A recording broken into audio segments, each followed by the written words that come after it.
भारतीय तत्वज्ञान को विश्वव्यापी बनाया जाए।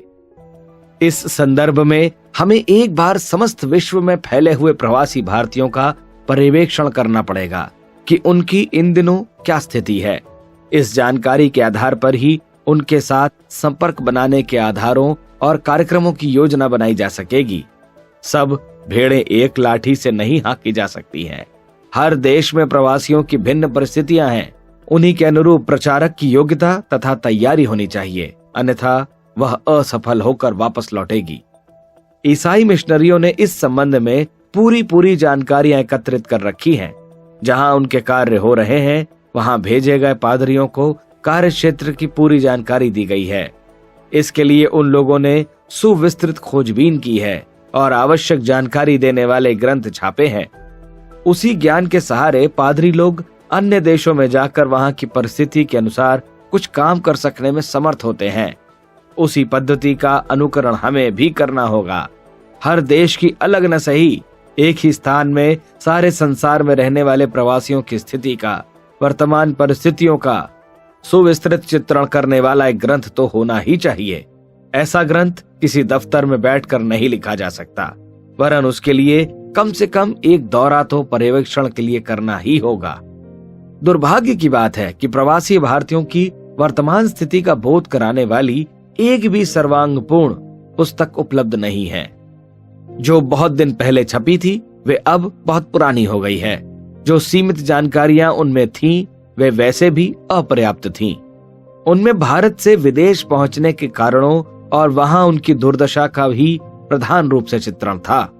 उन्हें पढ़कर कोई इतना ज्ञान प्राप्त नहीं कर सकता कि जिसके द्वारा वहां की वर्तमान स्थिति को जाना जा सके और वहां क्या किया जाना चाहिए, किस प्रकार किया जाना चाहिए, इसकी क्रमबद्ध योजना बनाई जा सके। छुटपुट लेखों का संग्रह किया जाए तो भी कुछ नहीं बनता, क्योंकि परिस्थितियां बेतरह बदल रही हैं।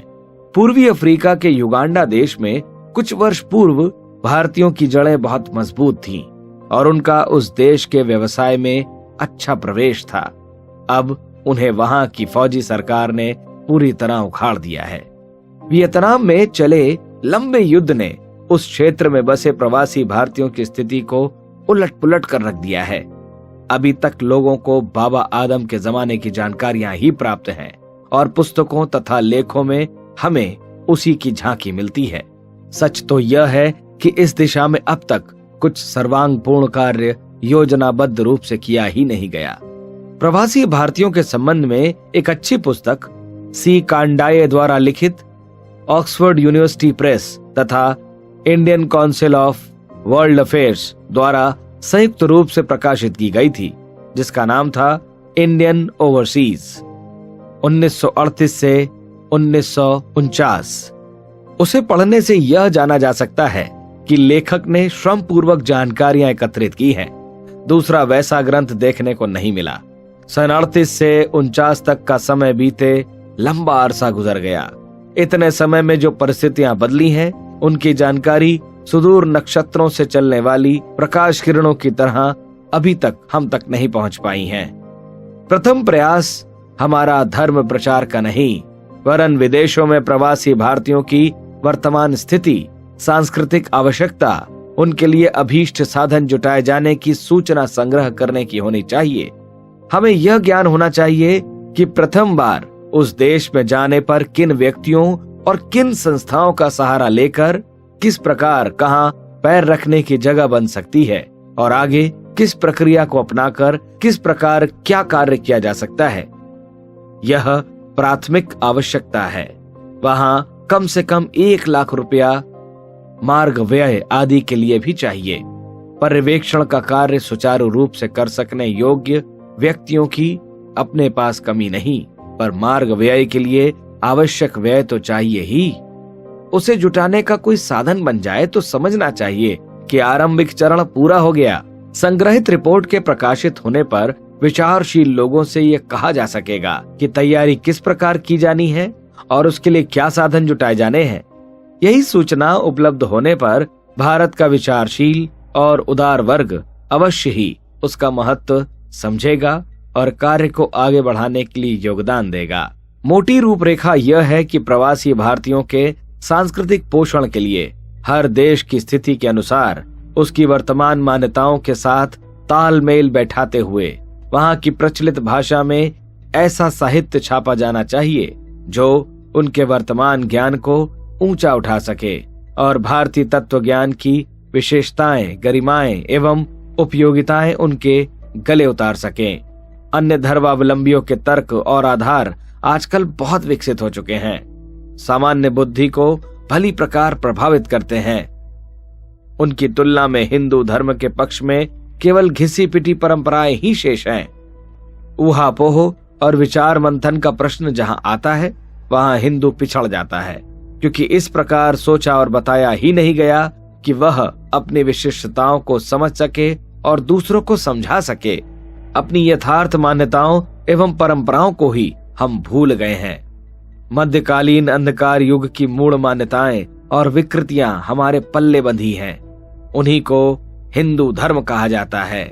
इसमें भी इतने परस्पर विरोधी मतांतर हैं कि यह समझना कठिन पड़ता है कि वस्तुतः हिंदू धर्म है क्या। उसकी अगणित विरोधी मान्यताओं में से कौन वास्तविक है और कौन अवास्तविक। इस संदर्भ में कम से कम एक ग्रंथ तो ऐसा होना चाहिए जो भारतीय धर्म की महान परंपराओं को शास्त्र प्रमाण ढंग से प्रस्तुत कर सके और एक सामान्य बुद्धि का हिंदू समझ सके कि उसके सुविस्तृत शास्त्र समुद्र का सार क्या है। वह सार ऐसा होना अपेक्षित है जो आज की परिस्थितियों में भी सार्वभौम, सार्वजनीन और सर्वकालीन कहा जा सके। हिंदू धर्म का सप्रमाण समग्र परिचय देने वाली एक भी सर्वांगपूर्ण पुस्तक हमारे सामने नहीं है। यह कितनी लज्जा की बात है। हम किस प्रकार हिंदू धर्म का प्रचार प्रवासियों और समस्त विश्व में करें, अभी इतना आधार तक नहीं बन पड़ा है। परस्पर विरोधी मान्यताओं में से किसी एक को लेकर चलने पर तो उल्टा विग्रह खड़ा होता है। अपने ही लोग बिदकते हैं, फिर बाहर वाले उसे क्यों कर प्रमाणित मानेंगे। भारतीय संस्कृति को विश्व संस्कृति के रूप में, भारतीय धर्म को मान्य धर्म के रूप में प्रस्तुत करने वाले एक सर्वांगपूर्ण ग्रंथ की रचना करने में इन दिनों युग निर्माण योजना के सूत्र संचालक लगे हुए हैं। यह कार्य पूरा हो जाने पर एक सुनिश्चित पृष्ठभूमि बन जाएगी और यह कहा जा सकेगा कि भारतीय तत्वज्ञान, धर्म और अध्यात्म यह है। हम इसका विश्वव्यापी प्रचार करना चाहते हैं। इसमें प्राचीन काल की तरह अवार्चीन समस्याओं को सुलझाने की पूरी शक्ति है। हर कसौटी पर खरा सिद्ध होने वाला ऐसा भारतीय धर्म आज की जलती आंख को बुझा सकने में समर्थ हो सकता है और अगले दिनों विश्व धर्म के रूप में सार्वभौम मान्यता प्राप्त कर सकता है। हिंदू धर्म एक समुद्र है। इसके आचार विचार में, प्रथा परंपराओं में पूर्व पश्चिम जितना भेद है। विदेशों में हमें अपने धर्म का ऐसा स्वरूप प्रस्तुत करना चाहिए जिसमें सर्वत्र एक रूपता देखी जा सके। मुसलमान, ईसाई, पारसी, बौद्ध आदि धर्मों की कुछ मान्यताएं एवं प्रथा परंपराएं हैं जिन्हें संसार के किसी भी कोने में यत्किंचित हेर फेर के साथ देखा जा सकता है। हमारे देवता, मंत्र, ग्रंथ, उपासना विधान, पर्व त्योहार, संस्कार, प्रचलन इतने बिखरे हुए हैं कि उनमें एकता की संगति मिलाना अत्यंत कठिन पड़ता है। समय की मांग है कि समस्वरता और एक रूपता वाला ऐसा सर्वांगपूर्ण हिंदू धर्म सामने लाया जाए जो शास्त्रीय प्रमाणों से समर्थित हो, बुद्धि संगत हो, समय की आवश्यकता पूरी कर सके और पूर्व मान्यताओं के साथ संगति बैठाते हुए एक रूपता का आधार बन सके। इस संरचना के लिए समन्वयात्मक दूरदर्शिता की आवश्यकता होगी। बहुत क्रांतिकारी कर देने पर पुरातन पंथी विदकेंगे और बहुत प्राचीन करने पर वह असामयिक हो जाएगा। वस्तुतः आज की स्थिति के अनुरूप हमें ऐसे धर्म प्रतिपादन की आवश्यकता है जो चिर प्राचीन और चिर नवीन का कुशलता पूर्वक समन्वय कर सके। धर्म तत्व का आधार श्रद्धा और भावना है। इस सुकोमल मर्म स्थल को चोट पहुंचाए बिना, अस्त व्यस्त किए बिना यदि ऐसा ढांचा खड़ा किया जा सके तो ही इसे जन मान्यता प्राप्त होगी, अन्यथा यह एक वर्ग विशेष की मान्यता बनकर रह जाएगी। अभिनव प्रयास वर्तमान शताब्दी में कितने ही हुए हैं। प्रार्थना समाज, ब्रह्म समाज, आर्य समाज आदि सुधारवादी प्रतिपादनों को जिन कारणों से लोक मान्यता न मिल सकी, हमें उन्हें पूरी तरह ध्यान में रखकर चलना होगा। अगले दिनों आवश्यकता ऐसे आत्मदानियों की पड़ेगी जो अति प्राचीन काल की विश्व सेवा साधना को, बौद्धकालीन धर्म विजय भावना की अवरुद्ध धारा को अग्रगामी बनाने के लिए अपने को समर्पित कर सकें। ईसाई मिशनरी यही करते हैं। वे कौतूहल की पूर्ति के लिए अपने सुसंपन्न देशों को छोड़कर भारत जैसे पिछड़े देश में लंबे समय तक आजीवन रहने के लिए नहीं आते, वरन उनके पीछे प्रबल भावनाएं होती हैं और उन्हीं से वे प्रबल नींव के पत्थर बनकर चुपचाप आदिम जातियों के साथ घुल मिलकर आजीवन कष्ट साध्य परिस्थितियों में रहने को तैयार होते हैं। एक और हम हैं जो केवल सैर सपाटे के लिए, लेक्चर झाड़ने के लिए, विज्ञापनबाजी के लिए धर्म की आड़ में विदेश भ्रमण की बात सोचते हैं और उन भोले भाले लोगों की जेब काटकर पैसा बटोरने की दुर्भी संधियां रचते हैं। ऐसे धूर्त लोग धर्मध्वजी और योगियों का कलेवर ओढ़कर पिछले दिनों भी विदेश यात्रा पर निकलते रहे हैं, अब भी निकलते रहते हैं।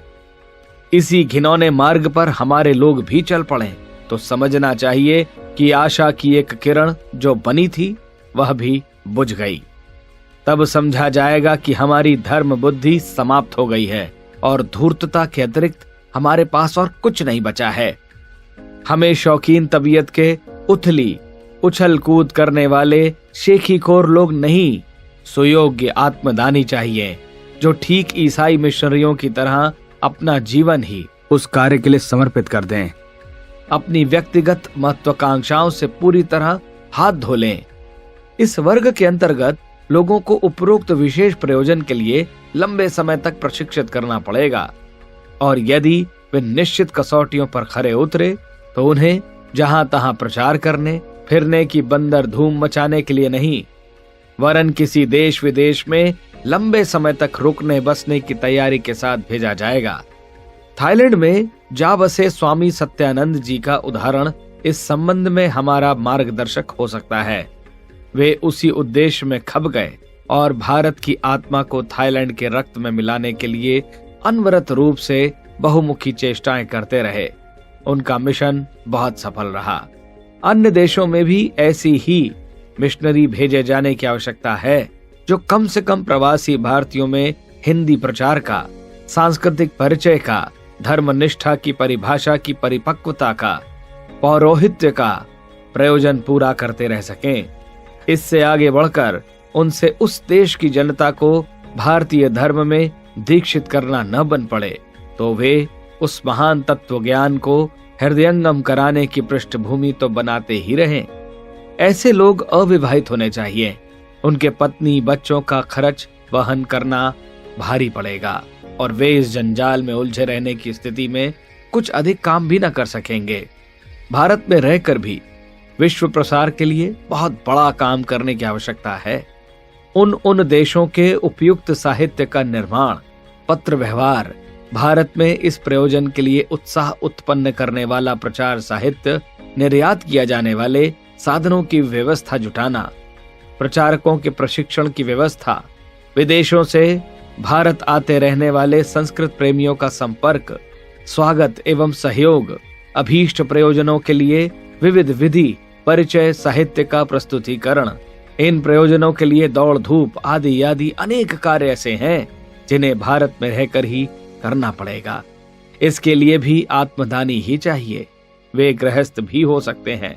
उनका परिवार लंबा और भार रूप न हो तो वे भी कुछ हाथ बटा सकते हैं। ऐसी दशा में उसका भी स्वागत हो सकता है।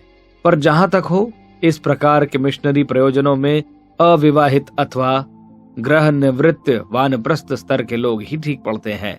शर्त यह है कि वे उपरोक्त प्रयोजन के लिए सुयोग्य हों, निर्लोभ हों और शारीरिक मानसिक दृष्टि से स्वस्थ रह रहे हों। एक कार्य इतने पर भी शेष रह जाएगा, वह है इस प्रयोजन के लिए अर्थव्यवस्था का जुटाया जाना। यूं इन सब कार्यों को कोई एक धनी भी अपने बलबूते पूरा कर सकता है और धर्म एवं संस्कृति की अत्यंत महत्वपूर्ण आवश्यकता को भामाशाह की तरह एकाकी भी पूरा कर सकता है। यदि प्रयोजन की महत्ता समझी जाए तो अशोक के बुद्ध प्रतिपादित धर्म चक्र प्रवर्तन की और मानधाता द्वारा शंकराचार्य के धर्म संस्थापन की पुण्य परंपरा को पुनर्जीवित करना किसी एक धनी व्यक्ति के लिए संभव हो सकता है।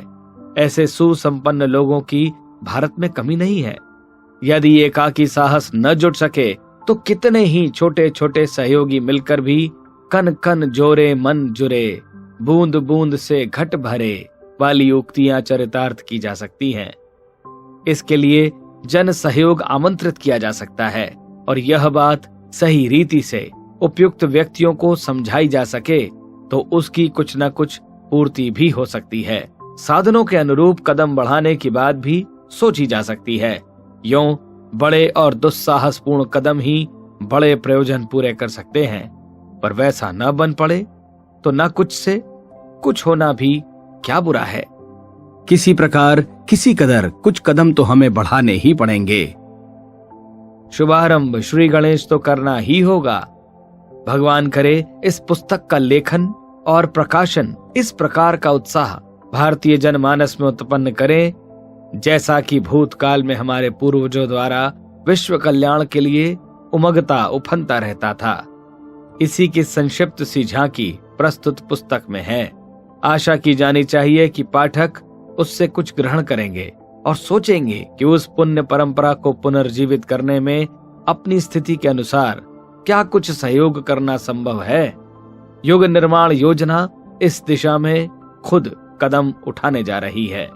आवश्यकता है इस प्रयाण में अन्य कदम भी उठें और कंधे से कंधा मिलाकर इस उत्तरदायित्व का बोझ उठाने के लिए अनेक साहसी भाव संपदा से भरे पूरे शूरवीर आगे आएं।